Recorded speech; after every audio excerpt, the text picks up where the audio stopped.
नमस्कार दोस्तों, आपका स्वागत है आपके अपने यूट्यूब चैनल स्मार्ट स्टडी में। दोस्तों, यह क्लास जो है एसएससी एमटीएस के लिए बहुत ज़्यादा महत्वपूर्ण है। एसएससी एमटीएस और जो हवलदार का एग्ज़ाम जो 4 फरवरी से स्टार्ट है उसके लिए बहुत ही ज़्यादा महत्वपूर्ण है। इस क्लास में हम मोस्ट एक्सपेक्टेड मॉडल पेपर लेकर आए हैं, ठीक है? मॉडल पेपर है और आपको यही प्रश्न जो है एग्ज़ाम में देखने को मिल सकते हैं। इस क्लास में है जो है हम मॉडल पेपर जो है जीके जीएस और करंट अफेयर का है। किसका? जीके जीएस और करंट अफेयर का मॉडल पेपर है। यहाँ से आपको एग्जाम में अच्छे नंबर लाने होते हैं। जीके जीएस करंट अफेयर के नंबर जो हैं आपके काउंट होते हैं, ठीक है? तो ये मॉडल पेपर हम आज ले आए हैं और इंग्लिश का तो किसी दिन और ले आएंगे, ठीक है? तो ये दो टॉपिक के नंबर जो है काउंट होते हैं एसएससी एमटीएस में। बाकी आपका रीजनिंग और मैथ के केवल जो होता है क्वालिफाइंग होता है, उसके नंबर मैथ में कोई मतलब नहीं होता है। तो इसलिए हम जो है जीके जिस करना करंट अफेयर का जो है मॉडल पेपर आज ले आए हैं। तो आप लोग इस क्लास को पूरा ज़रूर देखना और अपनी तैयारी को आज यहाँ पर देखो कितनी अच्छी से तैयारी कर रहे हो, कितने क्वेश्चन का आप सही जवाब दे पा रहे हो इस क्लास के क्योंकि क्वेश्चन सिलेक्टेड हैं और रिपीटेड क्वेश्चन है जो एग्जाम में पहले पूछे जा चुके हैं, वही क्वेश्चन हम लेकर आए हैं, ठीक है?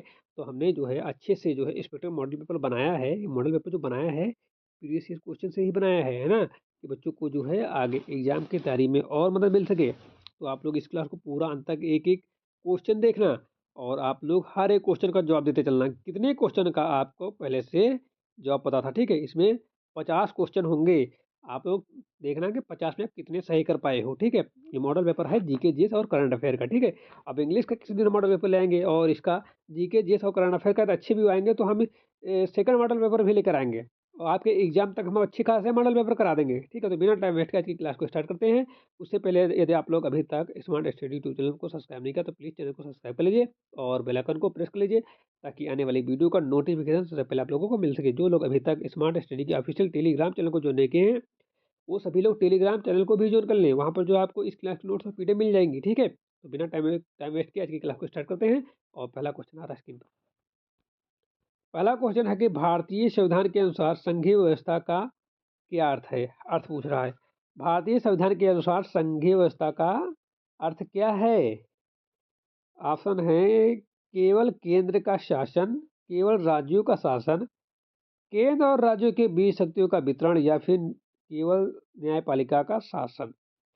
तो इसका राइट आंसर हो जाएगा ऑप्शन नंबर सी, केंद्र और राज्यों के बीच शक्तियों का वितरण। ऑप्शन नंबर सी राइट हो जाएगा। इसका डिटेल सोल्यूशन में देखेंगे कि इस क्वेश्चन से और कितने क्वेश्चन बन सकते हैं, ठीक है? और हमने अपनी भाषा में इसको समझाने की कोशिश किया है कि आप लोग भूलो नहीं। देखो, संघ व्यवस्था में सत्ता केवल केंद्र के पास होती है। किसके पास? केंद्र के पास नहीं होती है। संघीय व्यवस्था में सत्ता केवल केंद्र के पास नहीं होती है, केंद्र और राज्य दोनों के पास होते हैं। किसके पास होती है? केंद्र और राज्य दोनों के पास होते हैं और अधिकार दोनों के पास होते हैं। केंद्र अंतर राज्य स्तरीय मामले और विदेश नीति और रक्षा में शक्तिशाली होता है, वही राज्य अपने क्षेत्र में कानून बनाता है। ऑप्शन नंबर सी राइट है। अगला क्वेश्चन। इंग्लिश वाले बच्चे आप लोग इंग्लिश में देख लेना, हमने हिंदी इंग्लिश दोनों में कवर करने की कोशिश की है क्योंकि जो है बच्चे यहाँ पर एमटीएस में हिंदी और इंग्लिश दोनों मीडियम वाले होंगे, तो दोनों को हम ध्यान में रखते हुए क्लास को तैयार किया है, ठीक है? अगला क्वेश्चन।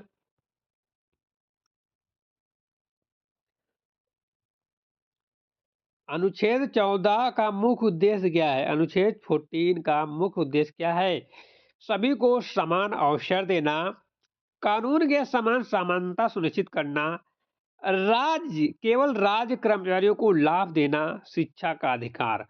तो क्वेश्चन नंबर 2 का राइट आंसर हो जाएगा ऑप्शन नंबर बी। अनुच्छेद 14 जो है कानून के समान सामने जो है समानता सुनिश्चित करता है। क्या करता है? समानता सुनिश्चित करता है। कोई भी व्यक्ति अमीर या गरीब, अधिकारी या आम नागरिक जो है कानून के तहत बराबर हैं। अमीर गरीब, ठीक है? कोई भेदभाव नहीं होता, कानून के सामने सब बराबर होते हैं। Option number B is right हो जाएगा। अगला क्वेश्चन। अगला क्वेश्चन बच्चों है कि अनुच्छेद 21 में क्या अधिकार शामिल हैं? अनुच्छेद 21 में क्या अधिकार शामिल हैं? केवल जीवन का अधिकार, जीवन और व्यक्तिगत स्वतंत्रता का अधिकार, केवल संपत्ति का अधिकार, केवल शिक्षा का अधिकार। अनुच्छेद 21 में कौन सा अधिकार शामिल है? तो अनुच्छेद 21 में जो है, अनुच्छेद 21 में लिखा है कि किसी को जीवन और व्यक्तिगत स्वतंत्रता से वंचित नहीं किया जाएगा। अदालतों ने इसमें शिक्षा, स्वास्थ्य और सम्मानजनक जीवन भी जोड़ा है। Option number B is right है। जीवन और व्यक्तिगत स्वतंत्रता का अधिकार, ठीक है। Right to life and personal liberatory, ठीक है, लाइबरेटी। अगला क्वेश्चन कि भारत में मौलिक अधिकार किस भाग में है? भारत में मौलिक अधिकार किस भाग में है?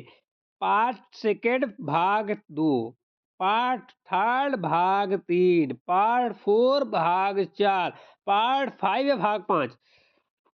तो भारत में मौलिक अधिकार जो है वो पार्ट जो है थर्ड में है। किसमें? मौलिक अधिकार भाग 3 में है। ये नागरिकों की स्वतंत्रता और गरिमा की रक्षा करते हैं। ऑप्शन नंबर जो है बी इज राइट है, पार्ट थर्ड भाग 3 में। अगला क्वेश्चन कि मौलिक कर्तव्य संविधान के कब जोड़े गए? मौलिक कर्तव्य जो है संविधान में कब जोड़े गए? 1950, 1962, 1976, 1985। तो राइट आंसर होना चाहिए ऑप्शन नंबर सी, 1976 में जोड़े गए। मौलिक कर्तव्य जो है 42वें संविधान संशोधन। पूछा जाए मौलिक कर्तव्य किस संविधान संशोधन में जोड़े गए, तो आपको बताना है 42वें। कब जोड़े गए? 1976 में। इसका उद्देश्य पूछे तो इसका उद्देश्य है नागरिकों को अधिकार के साथ जिम्मेदारी भी याद दिलाना, ठीक है। ऑप्शन नंबर सी राइट हो जाएगा, ऑप्शन नंबर सी 1976। अगला क्वेश्चन, इंग्लिश वाले बच्चे आप लोग इंग्लिश में देखते रहना, ठीक है। हमने इंग्लिश में भी लिख दिया है, आप लोग पढ़ लेना इंग्लिश में। हम हिंदी में समझा रहे हैं और आप लोग इंग्लिश में जो है देख लेना, ठीक है। अगला क्वेश्चन, भारत में एकल नागरिकता का अर्थ क्या है? भारत में एकल नागरिकता का अर्थ क्या है? हर राज्य की अलग नागरिकता, केंद्र और राज्यों के लिए दोहरी नागरिकता, पूरे देश के लिए एक ही नागरिकता, केवल राष्ट्रपति द्वारा दी गई नागरिकता। तो इसका राइट आंसर है पूरे देश के लिए एक ही नागरिकता, ठीक है। Single citizenship for entire country, ठीक है। भारत में नागरिकता पूरे देश के लिए समान है। राज्य चाहे कोई भी हो, नागरिक केवल भारत का नागरिक होता है, ठीक है। अगला क्वेश्चन, संविधान में आपातकाल के कितने प्रकार हैं? How many types of emergency are there in India? संविधान में आपातकालीन कितने प्रकार के हैं? तो भारत में जो है संविधान में जो है 3 आपातकाल हैं। कितने हैं बच्चों? 3 हैं। कितने हैं?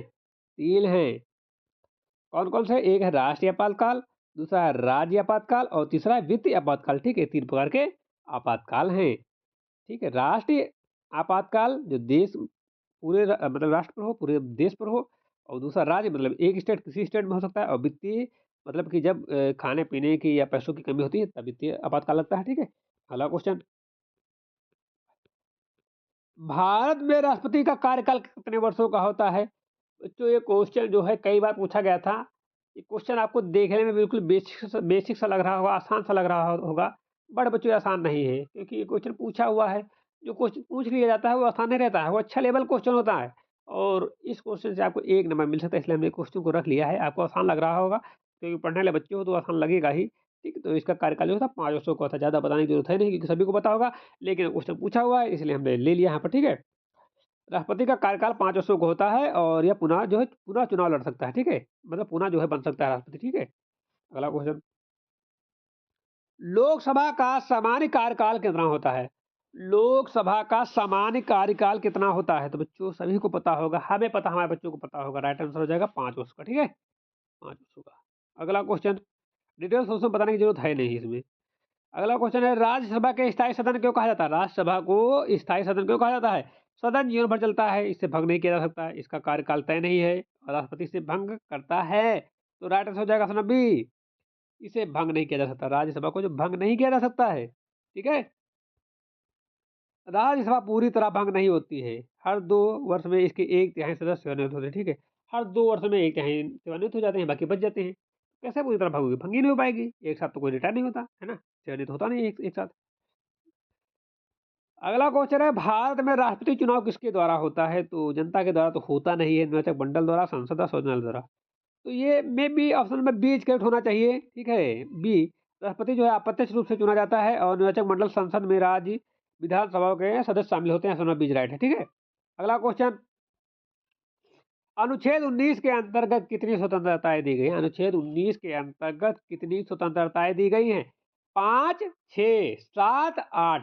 तो राइट आंसर हो जाएगा ऑप्शन नंबर बी। अनुच्छेद 19 में जो 6 स्वतंत्रताएं हैं, जैसे अभिव्यक्ति की स्वतंत्रता, एकत्र होने की स्वतंत्रता, संगठन बनाने की स्वतंत्रता, घूमने की स्वतंत्रता स्वतंत्रता, पेशा चुनने की स्वतंत्रता और निवास का अधिकार। ठीक है, ये कितनी है? 6। अगला क्वेश्चन, भारत में धर्मनिरपेक्षता का अर्थ क्या है? भारत में धर्मनिरपेक्षता का अर्थ क्या है? What is the meaning of secularism in India? Option है 4 और राइट है 3 answer. Option number C, Bharat में राज्य अपना धर्म नहीं है। भारत में राज्य का अपना धर्म नहीं है। सभी नागरिक अपने धर्म के अनुसार स्वतंत्र हैं, यानी कि राज्य सभी धर्मों के साथ समान व्यवहार करता है। ठीक है, अगला क्वेश्चन, इस संविधान में न्यायिक समीक्षा का क्या अर्थ है? संविधान में न्यायिक समीक्षा का क्या अर्थ है? न्यायाधीशों की नियुक्ति करना, अदालत द्वारा कानून की समीक्षा, संसद की शक्तियों में वृद्धि, कार्यपालिका को नियंत्रित करना। तो संविधान में न्यायिक समीक्षा का अर्थ क्या है? तो इसका राइट आंसर होता है ऑप्शन नंबर बी। न्यायिक समीक्षा का मतलब है अदालत यह जांच करे कि कोई संविधान के अनुसार है या नहीं है। राइट आंसर हो जाएगा ऑप्शन नंबर बी, अदालत द्वारा कानून की समीक्षा। अगला क्वेश्चन, भारत में वयस्क मताधिकार क्या है? भारत में वयस्क मताधिकार क्या है? केवल शिक्षित लोग वोट देंगे, केवल पुरुष वोट देंगे, 18 वर्ष के ऊपर सभी नागरिक वोट देंगे, या फिर केवल करदाता वोट देंगे? तो राइट आंसर होता है ऑप्शन नंबर सी, 18 वर्ष से ऊपर सभी नागरिक वोट देंगे। अगला क्वेश्चन, धर्म विधेयक केवल किस सदन में प्रस्तुत किया जा सकता है? Money bill money bill can be introduce in which house only? तो इसका राइट आंसर होता है ऑप्शन नंबर बी, लोकसभा में केवल धर्म विधेयक पेश किया जा सकता है, राज्यसभा में नहीं पेश किया जा सकता है। अगला क्वेश्चन है, राज्यसभा केवल सुझाव दे सकती है। ठीक है, अगला क्वेश्चन है, भारत में पहला आम चुनाव कब हुआ? तो भारत में पहला आम चुनाव 1951 से 1952 के बीच हुआ, 2 वर्षों तक चला था। अगला क्वेश्चन है, सर्वोच्च न्यायालय की स्थापना कब हुई? सर्वोच्च न्यायालय की स्थापना कब हुई? तो सर्वोच्च न्यायालय की स्थापना जो हुई थी वो 1950 में हुई थी। 1950 में 26 जनवरी 1950 को स्थापित हुआ सर्वोच्च न्यायालय। 26 जनवरी 1950 को स्थापित हुआ, इस दिन संविधान लागू हुआ था। ठीक है, अगला क्वेश्चन है, संविधान के निर्माता फादर ऑफ कॉन्स्टिट्यूशन कौन है? संविधान के निर्माता कौन है? सभी को पता होना चाहिए। डॉक्टर भीमराव अंबेडकर को संविधान के जनक कहा जाता है। अगला क्वेश्चन है, भारत में राज्यपाल की नियुक्ति कौन करता है? प्रधानमंत्री, राष्ट्रपति, मुख्यमंत्री, संसद? तो भारत में राज्यपाल की नियुक्ति जो करता है वो करता है राज्यपाल। राज्यपाल जो है भारत में राष्ट्रपति की नियुक्ति करता है। अगला क्वेश्चन है, समान कार्य के लिए समान कार्य के लिए समान वेतन किससे संबंधित है? मौलिक अधिकार, नीति निर्देशक तत्व, मौलिक कर्तव्य या कानून का अधिकार? इसका राइट आंसर हो जाएगा ऑप्शन नंबर बी, नीति निर्देशक तत्व। समान कार्य के लिए समान वेतन नीति निर्देशक तत्व में आता है। अगला क्वेश्चन है, भारत में सर्वोच्च न्यायालय की सर्वोच्चता का उद्देश्य क्या है? भारत में सर्वोच्च न्यायालय की सर्वोच्चता का उद्देश्य क्या है? What is the purpose of supreme court जो है सुप्रीमेसी इन इंडिया? सर्वोच्च न्यायालय की सर्वोच्चता का उद्देश्य क्या है? तो राइट आंसर होता है ऑप्शन नंबर सी, संविधान की रक्षा करना। सर्वोच्च न्यायालय संविधान की रक्षा करता है या सुनिश्चित करता है कि कोई भी कानून संविधान के खिलाफ ना हो। अगला क्वेश्चन है, संविधान सभा का गठन किसने किया? संविधान सभा का गठन किस लिए किया गया था? संविधान सभा का गठन किस लिए किया गया था? इसका राइट आंसर हो जाएगा ऑप्शन नंबर बी, संविधान सभा जो है संविधान बनाने के लिए बनाई गई थी। ऑप्शन नंबर बी राइट है। अगला क्वेश्चन है, भारत में प्रधानमंत्री का वास्तविक शक्ति स्रोत क्या है? भारत में प्रधानमंत्री का वास्तविक शक्ति स्रोत क्या है? राष्ट्रपति, संविधान, संसद में बहुमत या न्यायपालिका? तो राइट आंसर होना चाहिए ऑप्शन नंबर बी, संसद में बहुमत होना चाहिए। ठीक है, भारत प्रधानमंत्री संसद में बहुमत वाले दल का गठबंधन के नेता होते हैं। संसद वाले दल या गठबंधन के नेता होते हैं। अगला क्वेश्चन है, भारत में मौजूद संविधान की अनुसूचियां की संख्या कितनी है? भारत में मौजूद संविधान की अनुसूचियों की संख्या कितनी है?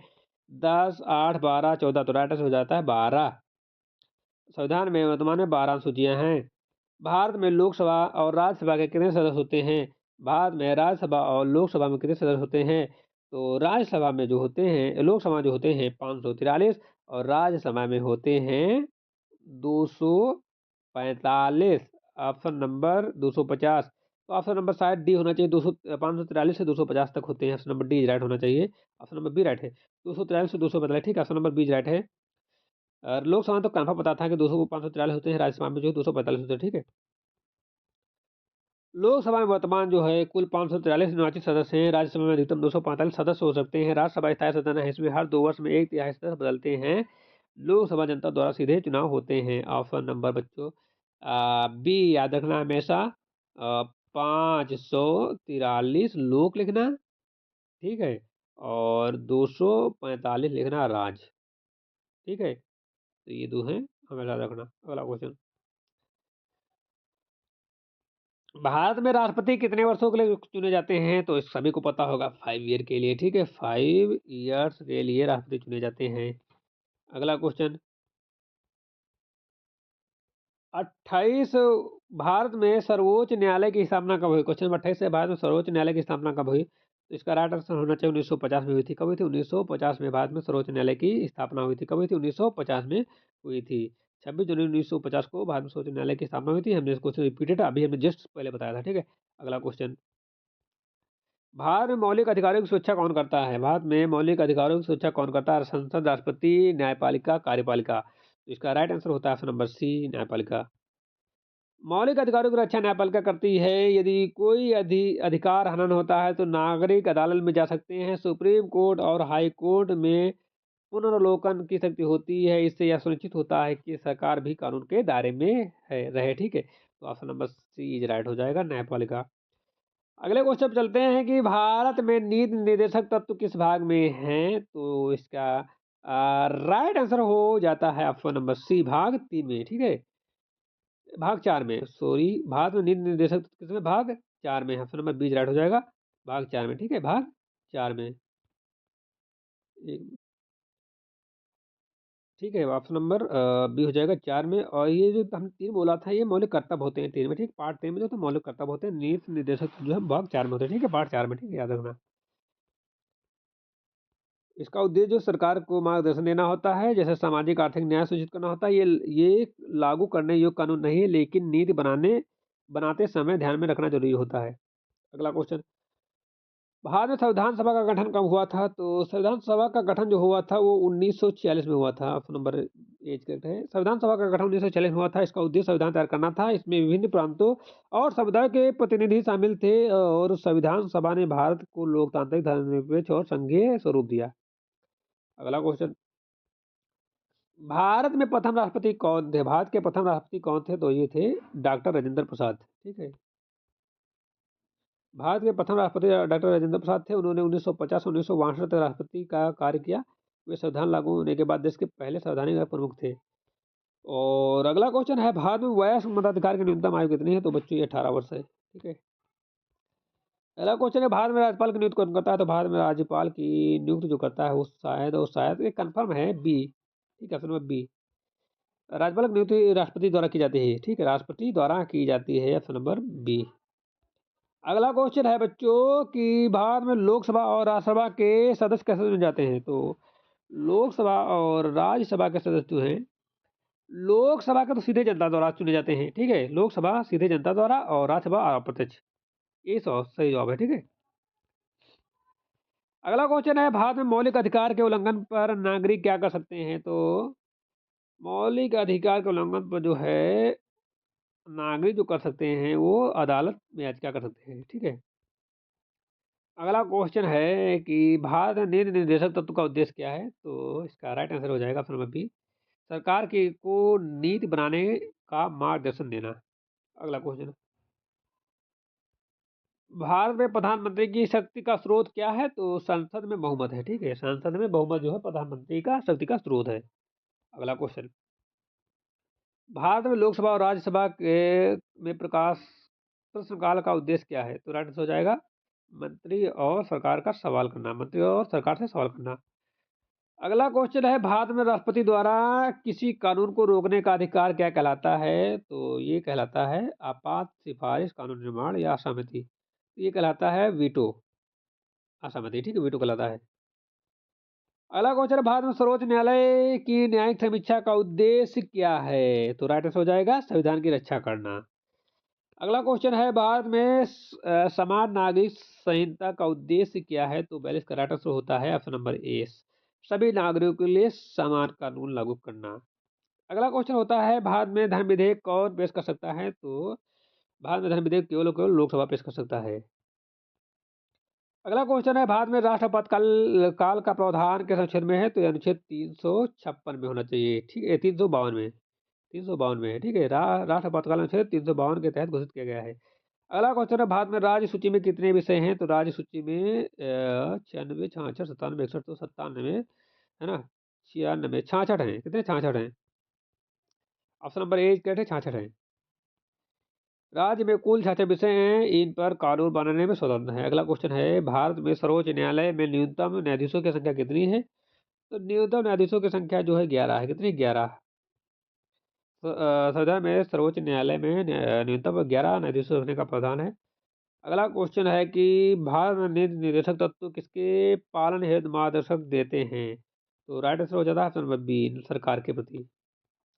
अगला क्वेश्चन है, भारत में न्यायपालिका की स्वतंत्रता क्यों महत्वपूर्ण है? तो राइट आंसर होता है ऑप्शन नंबर बी, संविधान और कानून की रक्षा के लिए। अगला क्वेश्चन होता है कि भारत में सर्वोच्च न्यायालय के न्यायाधीशों की नियुक्ति किसके द्वारा की जाती है? तो राइट आंसर होता है राष्ट्रपति द्वारा। अगला क्वेश्चन है कि भारत में संविधान अपनाने की तिथि क्या थी? तो 26 जनवरी 1900 26 नवंबर 1950 संविधान अपनाया गया या लागू जो 1950 को हुआ था। तो अपना कब गया था? 26 नवंबर 1949 को, ठीक है? ऑप्शन नंबर बी राइट हो जाएगा, ठीक है? तो आज की क्लास को हम यहीं पे विराम देते हैं, क्योंकि हमें 50 क्वेश्चन लेने थे, हमने 50 क्वेश्चन ले लिए हैं, ठीक? तो हमने पूरे 50 क्वेश्चन कवर कर दिए हैं। आपके 50 में कितने सही हुए हैं? 50 आउट ऑफ कितने 50 मिले हैं आपको? जिसको 50 में 50 मिले हैं, गुड। जिसको 40 मिले हैं, उनका भी गुड। जिनके 35 मिले हैं, उनका भी गुड। ठीक है? जिनको जितने भी मिले सबके लिए गुड है। फिलहाल आप लोग अपना बताना कितने नंबर स्कोर कर पाओ, ठीक है? तो मिलते हैं एक नई क्लास के साथ। तब तक के लिए बच्चों, जय हिंद, ठीक है? जय हिंद।